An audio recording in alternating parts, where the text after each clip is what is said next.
Over the past week or two, as we've moved closer and closer to the new year, I was struck by a certain type of meme that I was seeing on my feeds that captured not an excitement and enthusiasm for the new year, but a sense of apprehension and deep concern. One that made me laugh and wince a little read, "Honestly, I don't think I want a new year this year. I would rather have a gently used year, like 2006, or maybe a 1998 if it's in good condition." It's funny because it's true. Beneath the humor is something real. Fear of what lies ahead. Fear of more loss, more instability, more heartbreak. Many of us are entering this new year not with excitement, but with guarded hearts, bracing ourselves for whatever may come next. And that fear is not unfounded.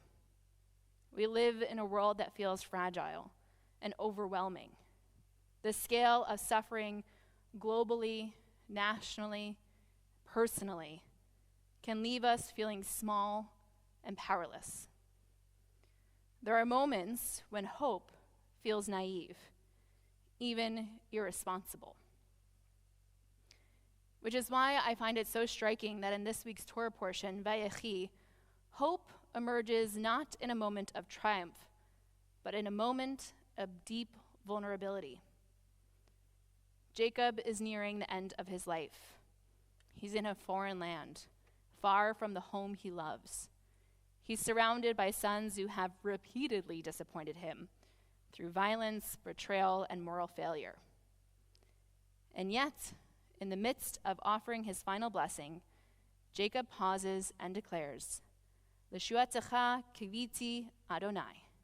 For your deliverance I wait, O God. And while, as I just translated it, many translations render the word kiviti as I wait. But waiting feels to me passive. Waiting takes our hands off the wheel. Waiting asks us to suspend responsibility and agency. There is another, I think, more compelling way to understand kiviti. I hope. Yes, the root kuf vav hey can mean to wait, but it also means to bind together, like a rope or thread that endures under tension. And, not unrelatedly, can also mean to hope. Kiviti is not resignation. It is resolve. It is the decision to stay tethered to the possibility, even when the outcome is uncertain. As Jacob lies on his deathbed, I cannot imagine him simply waiting for redemption. I imagine him hoping, actively, insistently, with his whole being.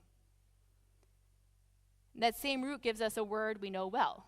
In the noun form, it is tikvah, hope. And it's no coincidence that Israel's the national anthem, is called ha-tikvah, the hope.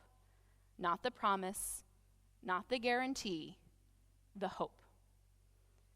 And tikvah also echoes another powerful Jewish word, mikvah, the body of living water through which we experience ritual transformation.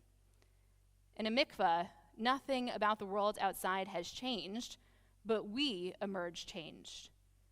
Tikvah works the same way. Hope does not deny reality. It immerses us in it and brings us out renewed, strengthened, and ready to begin again. There's a powerful line attributed to Rabbi Nachman of Bratslav that I'm sure you've heard many times that captures this tension beautifully. Kol halam kulo gesher sar me'od. The entire world is a very narrow bridge, and the essential thing is not to give in to fear. Notice what he doesn't say.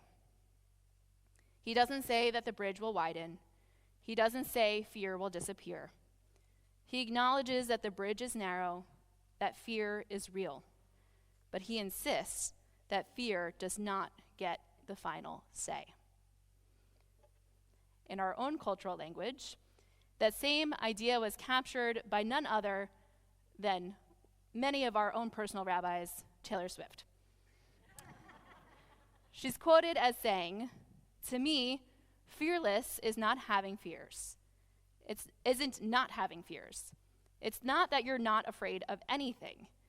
I think that being fearless is having a lot of fears, but jumping anyway.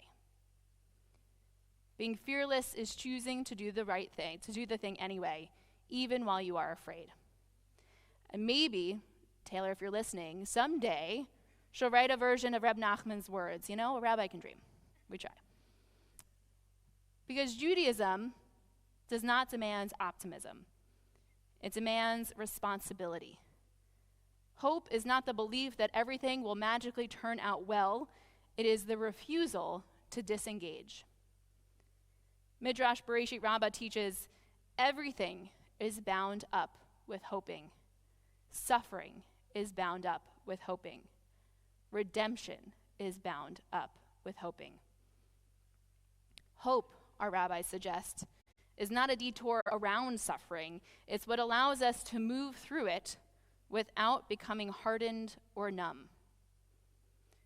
Now, as Reformed Jews, we do not imagine redemption as something that simply arrives, as something that we sit around and wait for. Rather, it is a vision of wholeness and justice that we are commanded to help build through our choices, our values, and our willingness to act, even and perhaps especially when the outcome is uncertain. Vayechi is the final parsha of the book of Genesis. And as I mentioned earlier, when we complete a book of Torah, we proclaim, Chazak, chazak, v'nitzchazek. Be strong, may we strengthen one another.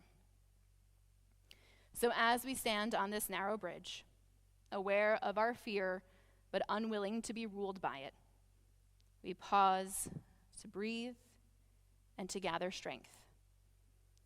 May the hope Jacob teaches be alive within us, not the hope that waits, but the hope that acts, not the hope that denies pain, but the hope that refuses despair. May we move forward together with courage, with purpose, and with faith in one another. And as we close this book of the Torah and prepare to begin the next one, may we remind one another that none of us crosses alone, that hope can become reality when we remember that we are stronger when we are bound together. Chazak, chazak, v'nitchazek.